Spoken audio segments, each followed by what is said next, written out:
Welcome to episode 6 of the Nevada Entrepreneurs Podcast. I'm here with my guest and one of the most recent attendees, Armando. Armando, who are you and what do you do? Hey, what's up, everyone? My name is Armando Artega. I am the founder of Pa La Peda, which is a Spanish drinking game. A little bit about myself. When I was 17, I joined the military and I did 11 years active duty in the Navy as a culinary specialist. I was born here in Las Vegas, Nevada, and all my family is from Michoacan, Mexico. So after I separated, that's when I started to focus on this game, and I currently have 5 games that are already out, and then we're currently selling on TikTok Shop, Shopify, and Broadacres Marketplace. Nice. Well, first of all, thank you for your service. No and problem. what is your what fueled you to want to start that business? So for the longest, I've been looking for more games, like tabletop games in Spanish, and I couldn't find some. And the ones that I did find, I didn't imagine myself playing them with my family and friends, so that's when I created my own. And this has been just really great, and I've been super successful and thankful for everyone who supported me with my vision of this. And later on, even though right now I'm currently just doing just drinking games, later on I do plan on expanding on more family friendly games and kids games. So this is just the beginning of something huge. And how many different types of drinking games do you have currently? Right now we have 5 games. The second one is an expansion of the first one, and then the third one is a girls' night style type of game. Okay. The fourth one is our first English game, and then the fifth one is a guys' night game. Okay. But they're all played in a similar fashion. Awesome. Mm-hmm. And do you ever introduce these games much at events? I recently started going to these type of networking events because after I separated, I was in Jacksonville, Florida, so I recently moved back. So I'm just trying to get into networking and getting to know a bunch of people here in Vegas. Awesome. And how long ago did you move back here? I moved back about last August with my sister. Okay. So just under a year. Yeah. And do you have a favorite drinking game that you've got of your 5 in particular, or no? My favorite one is the more thematic ones, like the girls' night and the guys' night style games are super fun. Yeah. Okay. And how long you been doing this game business? About 8 months is when I started creating these games, but I initially started when I was still in the service, and I kind of took a break because I just ran out of ideas of cards, and I kind of lost interest in doing it. But out of nowhere, I just started this back up again, and then it's been great ever since. So do any of these games, are they any similar to Cards Against Humanity? No, these are very simple. I didn't want to create something that had too many rules or just any rules at all. All you do is just put different piles throughout the Yeah, you want to demonstrate table? how to play Yeah. this? Yeah, for our viewers that don't know. People just take turns picking a card and reading it. Like this one says, if you didn't take a shower today, you drink. And then the next person would pull a card and then read it out. This one says, draw a unibrow on the person on your right. If they don't let you, they have to take a shot. So it's a mixture of different this sounds like a get or, drunk fast kind of game. It is. That is the goal, definitely. Fast. Not just holy smokes. Yeah, so a lot of the cards are kind of crazy to make you want to drink because some of the people don't want to do them. And how many people have you seen puke as a result of these games? Just a handful, but yeah, it's because that's going to happen. Fun. If you're drinking that fast, that much. Yeah. Wow. And do you have alternates for people on 75 hard to play games similar to this? Or have any ideas for people that can't be drinking because they're on a 75 hard program? No, not at the moment. Right now, I'm just recently just trying to focus on this, and later on try to make these more, I guess, family-friendly games that have nothing to do with drinking. But this is definitely a good start because I have sold a good amount, and I've gotten a lot of positive feedback from people, and we've sold out a handful of times since the beginning. So this is definitely something that's going to be big in the future. Yeah. Because I was going to say, if you have you're working on the family-friendly stuff, which is awesome. But yeah, there might be something for the non-alcoholics out there. Yeah, for sure. I feel like you'll have an audience for that, especially with like the fitness community and the people that do 75 hard and these other challenges or people that had alcohol problems and, need to stay away from the bottle. Yeah. Like, I feel like there's an audience for you there as long as you know how to like set that up right. Yeah. Definitely. I actually have another game. I have a bunch of games. But yeah, let's show us all your games, man. All right. So, let me see. So these are all different types of Pa La Peda games? Yes. So, if you could describe what the difference is between Pa La Peda 2, 4, 3, and such like that.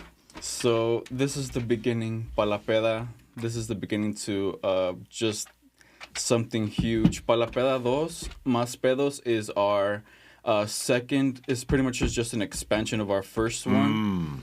And then Pa La Peda 3, Tóxicas, this is our girls' night style type of game. Oh, okay. And then our fourth one is our first English game, which is No Sabo, which is usually referred to like a Hispanic that doesn't know how to speak English. And then our fifth one is Con Mis Compas, which is pretty much with my compadres.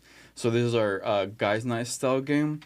And then this game is going to launch very soon. It's super similar to Pictionary. So in honesty, you don't have to drink with this game. You just pretty much have to guess whatever they're drawing, but it does have a little bit of, or a good amount of drinking in here, but it's something that can definitely be made into non-drinking and more family, kid-friendly. And what types of places are you selling these games at, like breweries, bars? So right now I did try to go to a few like liquor stores and Hispanic stores, but nobody's been too interested in purchasing yet. So right now we've been super successful with TikTok Shop and Shopify. Yeah, I was going to say, you may be able to get a few breweries around here to want to buy these games as well. Yeah, because like usually most of the breweries I've been to have like Sorry and other board games like that. And so like if you got something like this, it's a drinking game anyway, it could get them more beer sales. Oh, yes. So definitely. But yeah, that's good that TikTok Shop is doing pretty well as well. What are your other marketplaces besides TikTok Shop? Just Shopify, which is our main store, and then here at Broadacres Marketplace. Oh, that's with right. With my cousin, yeah. Okay, and Broadacres has been doing pretty well? No, not really. Honestly, no. Okay. Which I'm not surprised because a lot of people don't really mainly shop online nowadays. So it's been difficult a little bit for in person.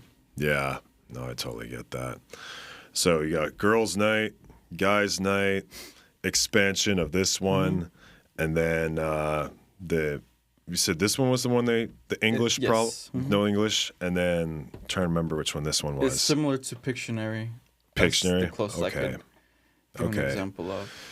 Okay, so these games obviously say 21 plus, so yes. There's a lot of people in college between 18 and 21. Have you thought about that audience much? No, not yet. I think I've launched too many games in the beginning. I just need to focus on this now. Okay. Almost 6 games in less than a year is a lot. No, that is a lot. Yeah, so I need to calm down and just kind of chill and just focus on what I have to offer now. Yeah, I just say that too because, I mean, I'm sure a lot of 18 to 21-year-olds are going to go buy this and then like use their fake ID. But for the ones that can't really get away with it as much, it's good to have like people of that early college years age be able to have a game like this to play just for fun. Well, that's cool, man. And what's your favorite part about doing this business? My favorite part, I think just having something new in the market because I feel like everyone's doing the exact same thing nowadays. Like everyone wants to do a clothing brand, everyone has a hat brand. I feel like bringing this to the table is just something different and unique. So it's definitely something that I really enjoy doing because I created everything on my own, and it's something that's I'm super proud of because I didn't know.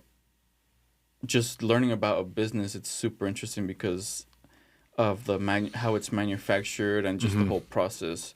So all of these games I created mainly on my phone. Like I just pulled out my stylus and I just started sketching ideas and started drawing. And this is how I created this logo with just my phone. And then later on, I just learned to use Adobe Illustrator. So that's how I created these games. Do you do Facebook Marketplace ever? No, I don't really like get on Facebook. I have a Facebook page for our game, but it doesn't really do as well as TikTok and Instagram. So Facebook is not something I'm super focused on at the moment. Oh, okay. And then what made you want to start this business in particular? Just trying to do something for the Hispanic community because there's not a lot of games that I know of that are out there other than like Loteria or maybe like Dominoes. So I wanted to bring something more to the table. And you play a lot of games yourself growing up? Yeah, with my family we played a lot of I think it was called Mousetrap and the Hungry Hippo, stuff like that. What has been your favorite part of these networking events you've been going to since you got back in the circle? My favorite part, I think every single event I've gone to, I've met some really great people. Some people that I still talk to till this day, like Casey. She's introduced me to a lot of people like yourself. Yeah, she's awesome. Yeah. So I think one of my favorite events was the one I went to with yours a couple of weeks ago because it felt like more genuine. That. Because a lot of the other network events that I've gone to have felt more like transactional in a way. Like Pitch people fests. People are just trying to sell me something, we don't do and that. I didn't feel like I would get anything like positive out of that interaction with all those people. Yeah. Yep. I don't want to name names, but there's too many out there like that. It's frustrating. Yeah. That's why I'm really picky about going to where I go, what events I go to, because I don't want to pitch fest, and I also want to meet people that I will develop long-term connections with. Oh yeah. Yep. So, definitely. And who from the last event you went to of mine have you connected with the most since? There is a. Oh my! I think her name is Sue. She was.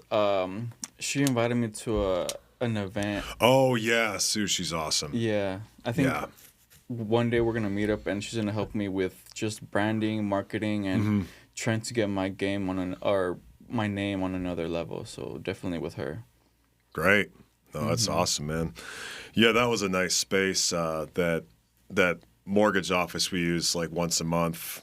Shout out to Josh Wright. Yeah. Great space. If the rooftop's weather is a little blustery, we just go downstairs to the conference room and then just take over down there. But those will be for inner circle members only pretty soon, not to the public. It's just a lot for us to go up and down the elevator to keep letting people in when the door locks automatically. Yeah. Since it is a mortgage office. But yeah, no, that was good times, man. Good way to like really kick off the month of June and just so that was good. Yeah, I think I like the conference room better than when we were upstairs. On the roof? Yeah. So it's like everybody has a different answer, right? There's a lot of people that love that rooftop because you get the best views of Vegas you'll get anywhere. It's especially at dusk. But then, the conference room is nice because it is an intimate setting and a lot of the noise from outside is blocked out. So it really, we're at that spot regardless for those nights, but it depends on the weather. Although this time, the mastermind that's going on in a week, that's going to be about cybersecurity. We're going to be in the conference room on July 2nd, starting out. But then we'll go up to the roof to watch the sunset. Yeah. So I did like the rooftop. I think it's just my personality. I didn't really like the type of interactions. It was pretty windy up there. Yeah. Let's face that. It was pretty windy up there. And we're like, let's go downstairs. So I totally get it. But it's nice having that option just in case. But there are days where we are on that roof and it's not windy like that, and it's just relaxing. It's got a good amount of tables set up and a good setup for putting the TV up there for like displays, QR codes for sponsors and speakers and presenters.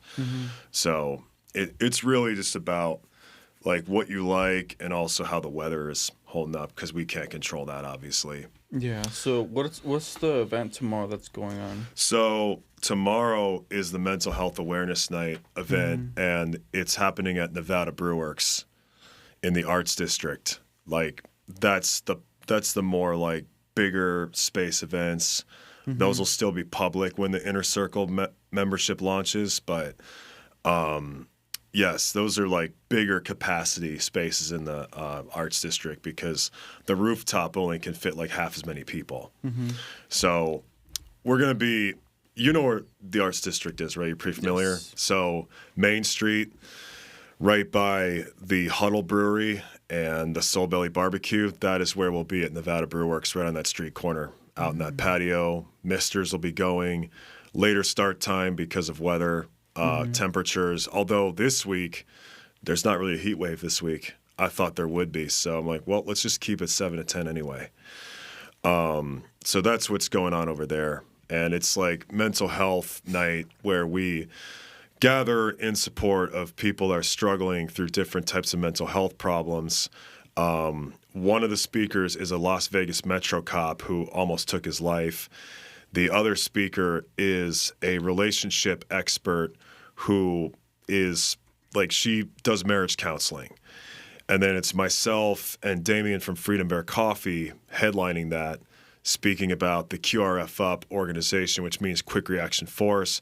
They help get more people free 24/7 support through their nonprofit. So, like, you don't just get free 24/7 calls. You can actually get someone to come over to you and help you out if you're going through mental health crisis. This helps a lot of our veterans and first responders avoid committing suicide. So it's an amazing charity, and yeah, there will be some fundraising for that and volunteer opportunities for that as well. So, Cool. if you are able to make it tomorrow, we'd love to have you come, man. Yeah, I will definitely stop by. Yeah. Casey's coming. Oh, really? She's registered. That's funny. Yeah, I'll definitely stop by tomorrow. All right, cool, man. Yeah, we can definitely talk more about that after this show. But yeah, got that event going on. Looking forward to having you at the bonus one at the gym. Yes, I'm excited for that. Yeah, Definitely. so that one's starting with a kettlebell workout, and then we're going to network right after. We're just going to be our gym closed networking, so it'll be good times. Shout out to Dave Lonergan. That's actually the reason we put it this way on this date is because it's a week before their 1-year anniversary of Triple Threat Transformation. Dave is one of our affiliate partners who we just had episode 5 of this podcast with a few weeks back. If you want to go check that out. Great conversations for a whole hour about his time in the Marines, why he started the gym, why fitness changed him. So yeah, just to collaborate with him and get more awareness towards his 1-year anniversary potluck going on July 6th. Yeah, thought we'd host this event with him. So yeah, excited to have you there, man. You were the first registration, so thank you for that. Oh, really? Yeah. We got some more cool. in since, though. So that's going to be exciting. So what are some struggles that you've had with your business? You know, I think the messaging, yeah, but I've gotten better at that since. Also, organizing the specific time frames of the month I'd be hosting events in, just because I have all these other regions that have been requesting my services. I do 6 events a month between 5 different cities, man. Oh, wow. So, and that's like so far. There's more that are like more people in places that I've never been that are requesting collaboration. So just trying to juggle all that. I think those have been were the biggest struggles, but now I've figured a lot of that out. Event hosting is not an easy business, especially when it's your first year. Yeah. There's a lot to figure out, but thankfully, I don't lose money in these events anymore. I don't gain much, but I don't lose any, thank God. So you got to start somewhere. Yeah. And my biggest focus is getting rooms of at least over 20 people each time and then, worry about other stuff. But yeah, it's important that I have a real crowd of people with numerous options of people to talk to. And I'm pushing to have bigger and bigger numbers every time. So, 3 months ago, slow nights were less than 15 people. Now it's 20. Wow. So there's an improvement there. And the bigger, busier nights are getting closer to 40 people. So that's good, but I'm shooting for closer to 100 people.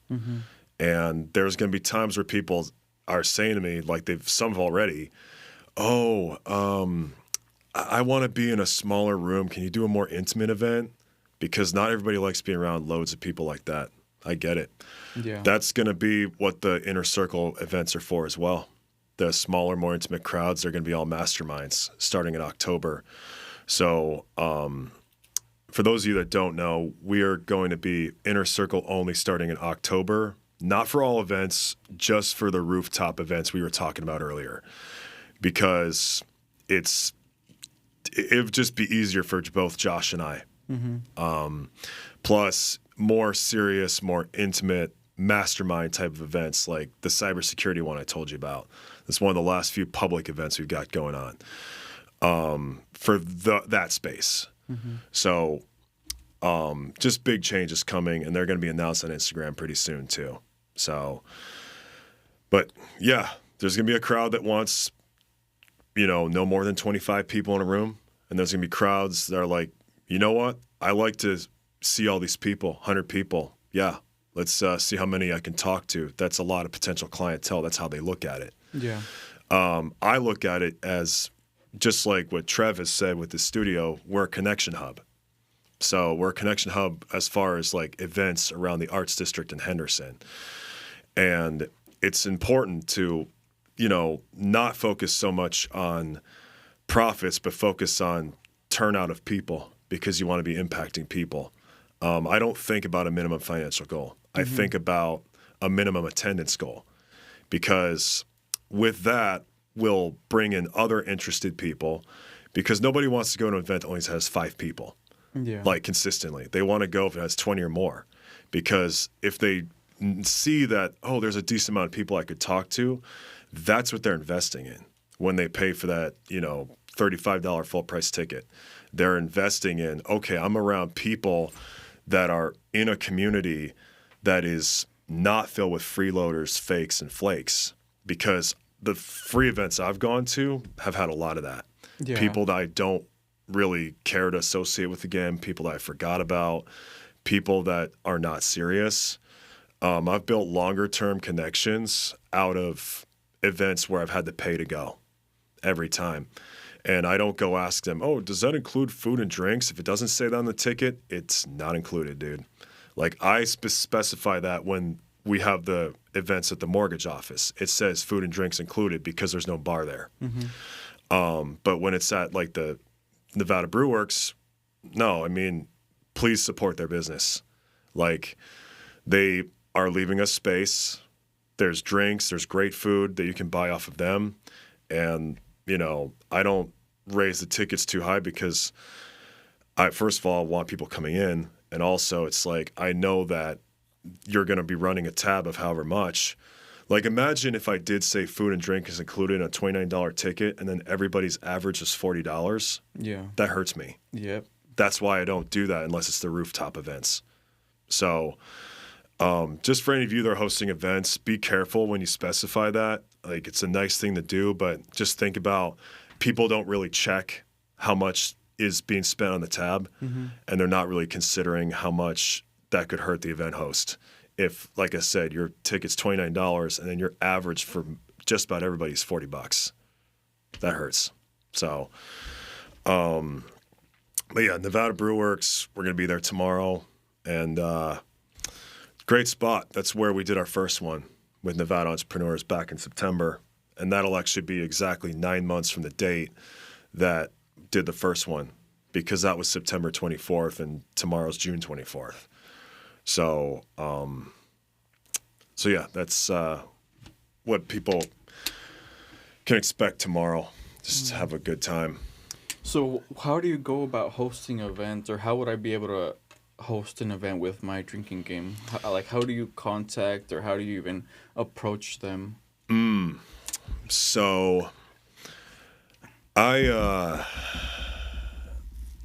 really, when I'm running events, what I do is, or when I'm trying to get a space in, is I'll go to the establishment in person, see what it looks like for space, visualize where I'd place speakers, the TV, and where the audience would sit and what direction they would face, where the outlets are. And then if it's looking real good, I go try to get contact info for the owners, the event managers. And then I just ask what is the capacity and what is the slowest night of the week. And usually for collateral, I'll offer to buy myself and speakers and sponsors a food and drink tab and just encourage everybody else to buy their own drinks. But a lot of times they don't even, the places I go to don't even ask me for that because I've just got good friendships with them. So, like, I'd say when you look around, write down who is charging what for the space. And if somebody's not, take that into consideration. If they're trusting you that you will bring in people who will buy food and drinks on their slowest night of the week. Like the reason we do Tuesday at Nevada Brewworks is because it is like their slowest night of the week. So they're like, yeah, you know, those 3 hours, there's not nearly as much going on as like, say, on a Thursday night or something, Friday night, Saturday night. Yeah, come on in. So, and there's numerous different types of venues you could host your events at. There's coffee shops. There's, what was I thinking? There's coffee shops, there's parks, there's restaurants, besides just breweries. I mean, it's really just about exploring around and then, you know, just telling them, yeah, I've got this game type event, and then just see what they say. What about sponsorships? How would you get someone to sponsor you, or what exactly does that mean for someone to sponsor like an event or something that you're doing? So, for example, when it comes to my events, I usually reach out privately because, and I manually approve sponsors because I don't want people thinking they can just buy me out. And also have like the wrong company representing the wrong values, especially if it doesn't match the theme of the event at all.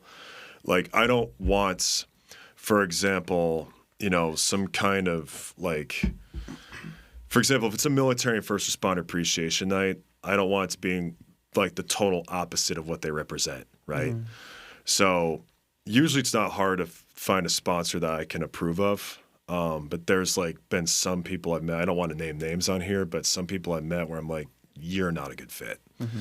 But like for sponsoring an event, I reach out to them individually. And there's times I'll post where I say, hey, we have 2 slots open for sponsorship for this event. And then here's where to apply, like an application link. Just like usually having people apply to be on the podcast. So like Jot form is a good one for applications. That doesn't really cost you anything unless you want to get on a specialized plan with Jot form. But yeah, I just reach out and then I'm like, hey, this date, got 2 slots open. Are you available to sponsor this one? Because you don't talk to them like you're inviting regular people like, oh, bring a friend or 3. No, you ask a sponsor if they're available because you know, it's it's like they got to have time to prepare a presentation. They also got to, what is it?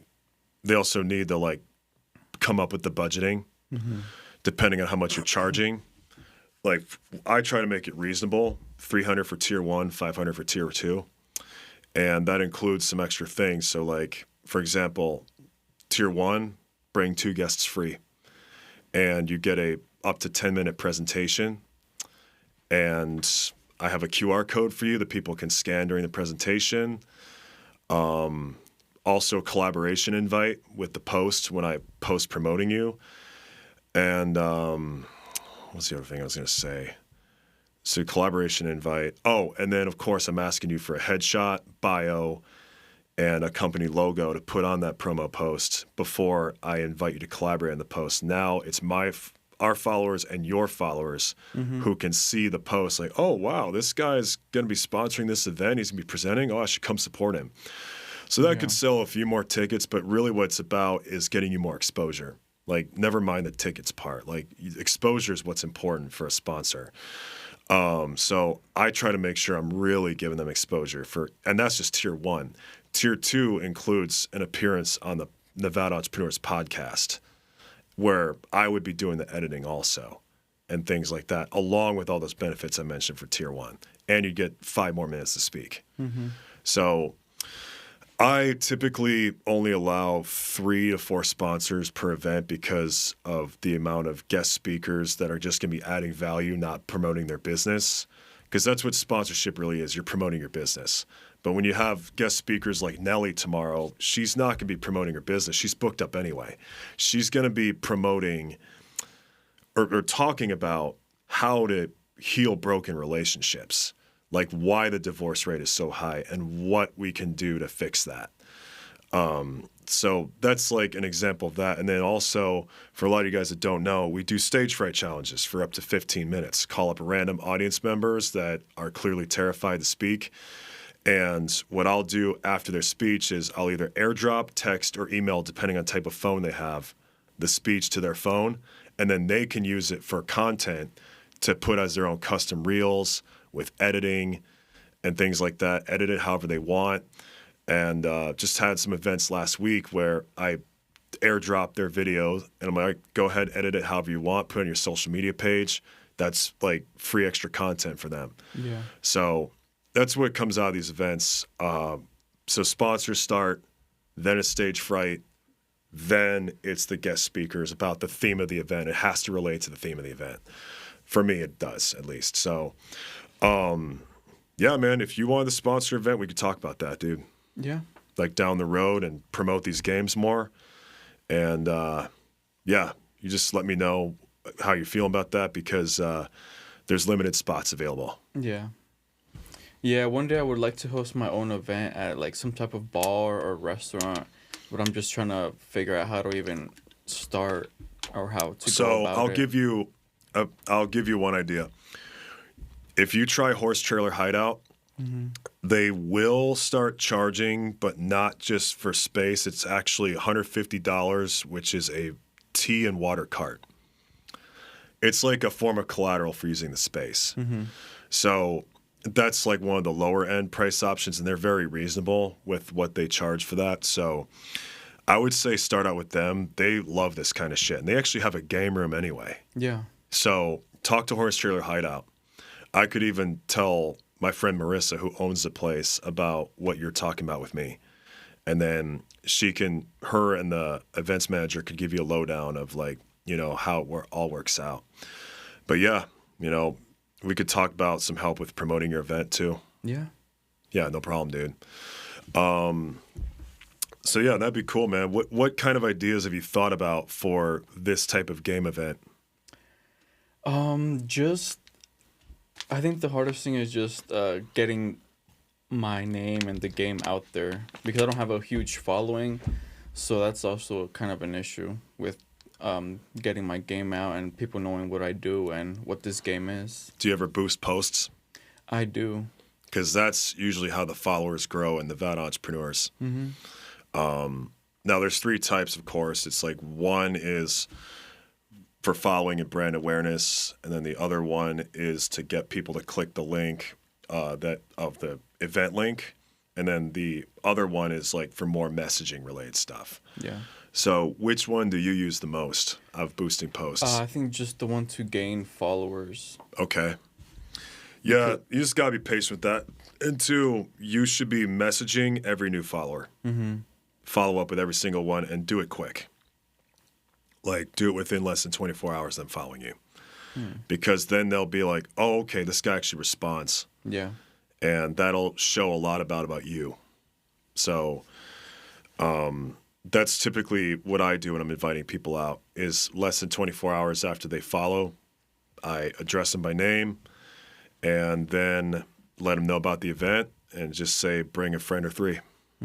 and also detail the address and where the event is so that they know where to find it, because you would be surprised how little people look into things. Yeah. Like, we'd all love for them to just click on the link and look, but there's people who just want to see it right now. They just want to see everything right now. They don't want to click. It's like, okay, I mean, it's in the link, but here's the address.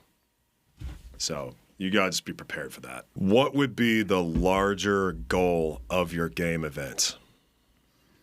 The goal for this is to one day be able to sell it at retail stores like Walmart or Target.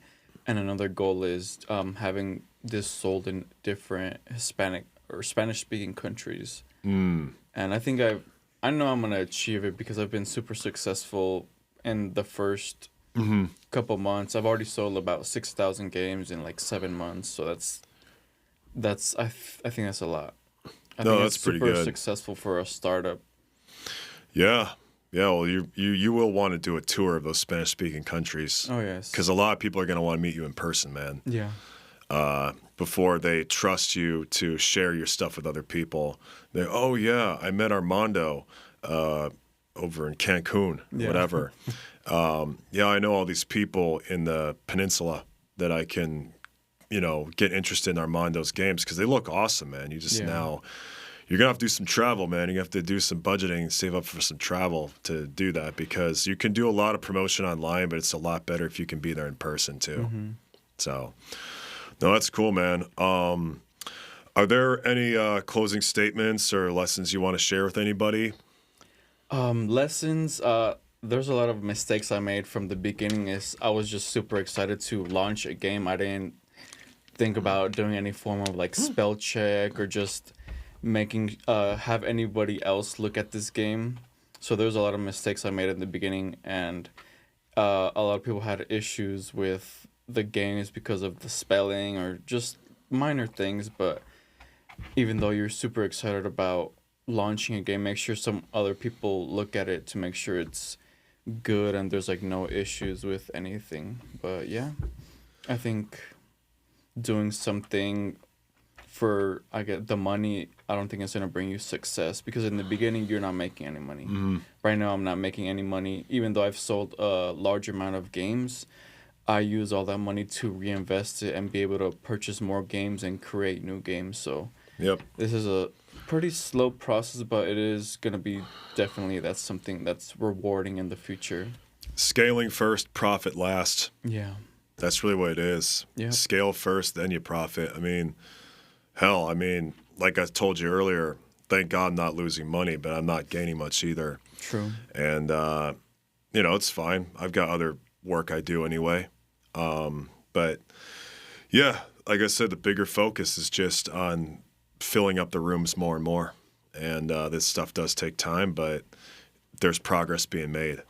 So, and that's in every region I go to, thankfully. So it's really just about leaving an impression that gets people wanting to come back. One thing I'm super thankful for is I have a pretty good retention rate. There's a lot of the same people want to come back, but it's always the goal to get more new people that they can meet as well. Yeah, I feel that. So appreciate supporters like Casey continuously come to these events, even sponsoring a few. Yeah. And other great people in our circle. I mean, yeah, I'm super grateful for it all. So now it's just about growing that. And you've got some good goals ahead of you, man. Like, just keep on trucking and just definitely take what I had said about the travel into consideration.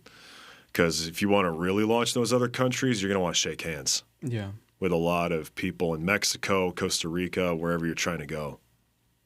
So, well, cool, man. Anything else, or did you want to... Speaking of goals, so I had a bunch of goals set in last December for this year, and we're already in June, and I have already accomplished half those goals, and had to do with my game and then just school. So I know by the end of the year I'm gonna be able to accomplish all my goals, which were like launching new games and collaborating with other Hispanic influencers and being on a podcast, finishing my business management certificate in December. So I know I'm gonna literally finish all these goals this year. I'm super excited for what's to come for this brand and just myself. Sweet, man. Yeah. And where can they find you? You could look up Juegos Pa La Peda on TikTok, what's it called? Instagram, and then our Shopify store. Just look up Juegos Pa La Peda, and you'll be able to find it on Google. Did you say Juegos? Yes. Okay, because it sounded like you said huevos. Like, you don't want people to spell that. So No. it's Juegos. Yes. And then Pa La Peda. Yep. It's right here. So that's no underscores. It's all one word. No, yeah, all you can one find word. him on Instagram that way. And then, do you have a website for this and stuff, or Yeah, it's just juegospalapeda.store. .store? Yes. Okay, yeah, that's important to decipher. Mm-hmm. So those are the two sites he's got. You can find us at Nevada-entrepreneurs.com, Instagram at Nevada_entrepreneurs, and my name is Dylan Rosner at Dylan Rosner, DYLANROSNER. Your name is Armando Artega. Yes, it is. And do you have a personal page, or is it just the Juegos Pa La Peda page? I do have a personal page, but that's not why I'm here. No, I Make sure didn't you know guys if you go. wanted to share that too. No, I'm good. I don't really post too much on it anyway. Well, that's cool, man. Well, thank you for being on this episode 6. Thank you so much for having me. And yeah, see you later this week, man. Yeah, tomorrow. Oh, yeah. I'm going tomorrow. And Tomorrow then the too? workout one. Yeah. All right, cool. Appreciate That sounds dude. fun. No problem. Hell yeah, dude. All right, well, thank you all for tuning in, and we'll see you again real soon. Bye. Thank you guys.